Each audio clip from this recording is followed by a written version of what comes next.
मित्रांनो नमस्कार. मी गौरव जंगले, मनोज फर्टिलायझर. मित्रांनो, बऱ्याच शेतकऱ्यांचे फोन आले की त्यांच्या पिकावरती चिकट्याचा प्रादुर्भाव त्यांना दिसत आहे. आणि चिकटा ही कांदा पिकातील सर्वात गंभीर समस्या आहे. जेव्हा आपल्या पिकावरती चिकटा येतो तेव्हा आपले फुलाची गळ होते आणि बिया नीट भरत नाही. परंतु हा चिकटा कशामुळे येतो आणि चिकटा आल्यानंतर याच्यावरती उपाय काय, हे आपण या व्हिडिओमध्ये बघणार आहोत. म्हणून हा व्हिडिओ शेवटपर्यंत बघा आणि जे पण आपले कांदा उत्पादक शेतकरी असेल त्यांच्यापर्यंत हा व्हिडिओ नक्की पोहोचवा.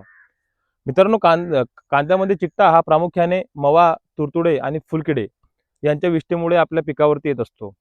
जेव्हा आपल्या पिकामध्ये चिकटा येतो तेव्हा आपले जे फुल आहे याच्यावरती चांदी सारखे चमकदार डाग दिसायला लागतात आणि फुलाची गळ होत असते. तेव्हा समजून जायचं की आपल्या पिकावरती चिकटा आलेला आहे.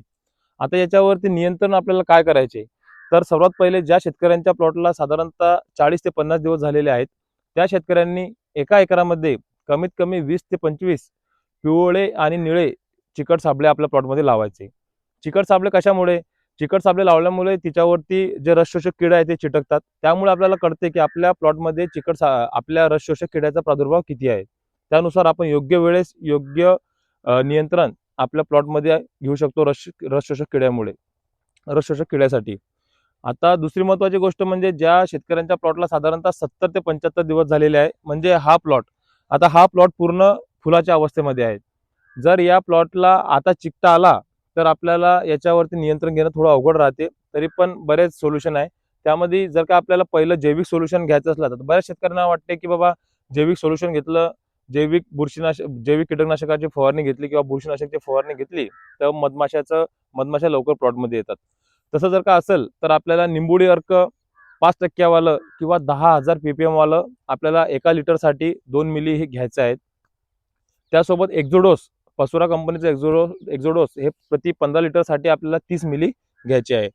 मित्रांनो, जर तुमच्या प्लॉटमध्ये जास्तच प्रमाणामध्ये चिकट्याचं प्रादुर्भाव असेल तर आपल्याला केमिकल फवारणी घ्यावी लागेल.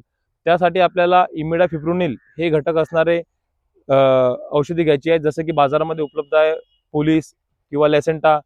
हे 15 लिटर पंपासाठी आपल्याला 8 ग्राम घ्यायचे आहेत. किंवा थामेथोझाम नावाचं पण मार्केटमध्ये औषधी आहे, ते पण चांगले कीटकनाशक आहे. सिंजंटा कंपनीचा ॲक्ट्रा हे आपण घ्यायचे आहे. आता हे फवारणी घेताना आपल्याला फवारणी संध्याकाळी 4च्या नंतरच घ्यायची आहे. कारण 4 नंतर आपल्या प्लॉटमध्ये मधमाशाचं आवरण कमी असते. तेव्हा आपण फवारणी जर का घेतली तर हे आपल्या फायद्याची राहत असते. चिकटा जेव्हा येतो तेव्हा आपल्या फुलावरती काळी कीड तयार होत असते, काळी बुरशी तयार होत असते. म्हणून आपल्याला कीटकनाशकासोबत बुरशीनाशक घेणे सुद्धा महत्त्वाचे आहे. बुरशीनाशक घेताना आपल्याला आंतरप्रवाही आणि स्पर्शजन्य म्हणजे कॉन्टॅक्ट आणि सिस्टमिक हे दोन्ही कॉम्बिनेशन असणारे बुरशीनाशक घ्यायचे आहे. जसं की ॲमिस्टर टॉप झालं, साप झालं. चांगलं घ्यायचं म्हटलं तर इंडेक्स सारखं आपण घेऊ शकतो. या दोघांची फवारणी आपण घ्यायची. सोबत आपल्याला स्टिकर वापरायचं जर का झालं तर आपण ॲग्रिसर्च कंपनीचं इन्फ्यूज हे वापरू शकतो. हे सिट्रस बेस असल्यामुळे याच्यामध्ये संत्र्याच्या सालीपासून बनलेलं हे एक स्टिकर आहे. त्यामुळे आपल्या प्लॉटमध्ये मधमाशाचं अट्रॅक्शन सुद्धा होत असते.